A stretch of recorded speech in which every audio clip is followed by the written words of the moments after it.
位踏入新一個財政年度啦，工商行業咧對於拓展業務嘅取態咧，或多或少可以由部署進駐寫字樓同埋商廈方面嘅情況而反映嘅。今集嘅樓市指南針咧，我哋就請嚟嘉賓有利嘉閣工商鋪董事黃應年，同大家一齊詳細傾下嘅。黃生你好。你好，Mavis。你好啊！嗱，我哋望翻3月份啊，本港工商鋪嘅成交就見過8個月以嚟嘅新高啦，有416宗嘅買賣登記嘅。嗱，對比起2月嚟講，升幅有近1成半咁多，總值超過61億添，按月咧大升咗1.33倍。其實點睇3月份嘅表現，其實會唔會即係已經對整體市況嚟講有好大嘅反應或者啟示咧？係咪真係叫脫離咗之前叫相對淡靜嘅局面呢？係3月份嘅表現咧，整體嚟講咧，可以話係全線向好嘅。咁工商、商業同鋪位3線嘅成交宗數咧，都有所上升嘅。咁我哋感覺工商鋪嘅市況都開始轉角啦。咁咧，估計第二季嘅市況都會延續第一季尾嘅走勢。咁預計成交宗數咧會繼續增多嘅。咁只要中東戰爭唔加劇啦，同埋股市喺較為穩定嘅情況之下咧，工商鋪嘅市況咧今年都可以較為睇好嘅。頭先黃生同大家分析咗第二季預期都繼續向好啦。咁全年嘅趨勢係咪都仍然相對樂觀啲咧？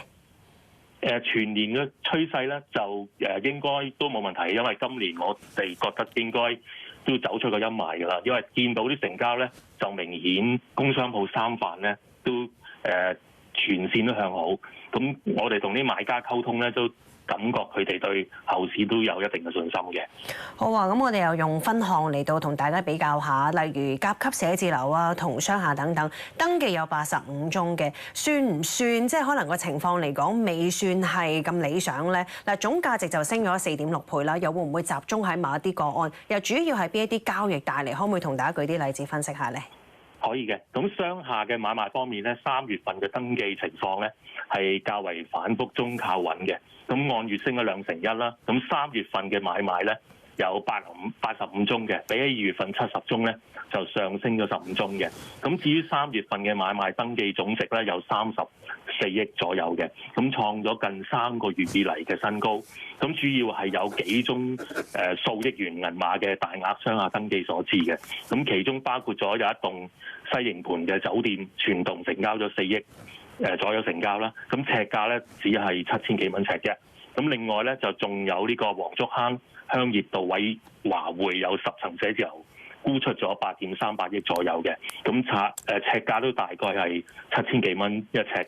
咁買家係一個知名嘅金融集團嚟嘅。咁另外咧有一個荃葵區嘅商業項目咧，以9.5億成交咗嘅。咁其實而家商廈嘅成交尺價咧，已經係較高峰期回調咗大概5成，甚至乎6成嘅幅度㗎啦。咁所以吸引到唔少投資者或者用家咧，係趁低吸納嘅。個尺價嘅回調幅度都的確唔細啊！進一步同你傾埋個工廈物業方面啦。嗱，3月份睇土地註冊處數據咧，就係14個月以嚟最多嘅水平，升咗成1成6嘅。其實主要留意到市場上面咧，投資者去到買工廈，主要係從事啲乜嘢行業嘅咧？又係咪會轉變佢嘅用途，或者係定還是放租為居多嘅咧？投資者而家嗰個取態又係如何？係咪仍然都保持相對保守啲嘅態度咧？咁投資工廈嘅買家之中有唔少係用家嚟嘅，咁各行各業嘅用家都有。咁因為佢哋見到工廈嘅價格咧已經回落咗唔少啦，咁而家去入市咧變咗係買底個租嘅，咁所以就決定趁機入市啦。咁另外買嚟收租都有唔少嘅比例嘅，咁大約佔咗4成嘅宗數係買嚟收租嘅。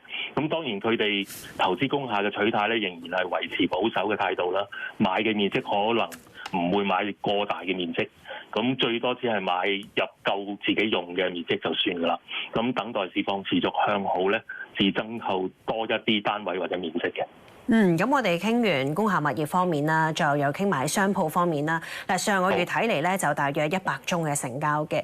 嗱，大家都可能密切留意到新聞也好，或者即係市面上留意到近期旅客重臨啦，零售消費係咪真真正正刺激到商鋪物業嘅市況咧？嗱，如果我哋再進一步去到分區域嚟睇啦，核心地區同民生區嗰個差異係咪相對都仍然大咧？嗱，如果預計啦，去到年中啦，商鋪市場嗰個走勢，大家又應該點評估咧？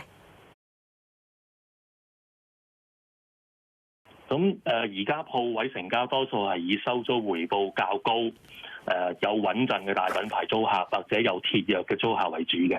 咁有唔少個案咧係投資者見有高息回報而作出入市嘅決定嘅。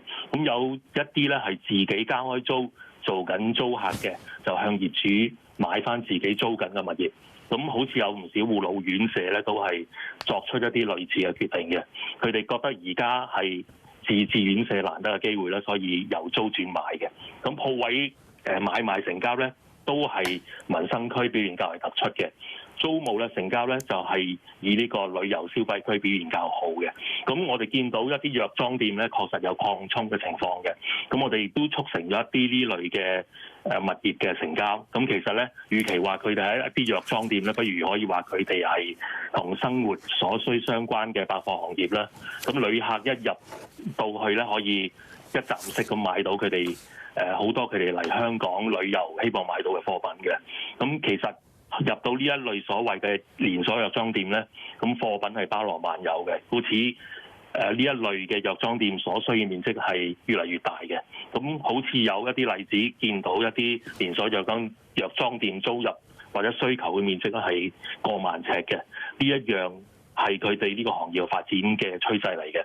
咁我哋預計商鋪今年嚟講咧，個情況咧會以呢個價穩而成交量向上嘅情況發展嘅。明白嘅。你似乎咧3方面啊，都係同樣向好。正如黃生一開始已經提到，呢節唔該晒利嘉閣工商鋪董事黃燕蓮同大家嘅分享，同你傾到呢一度。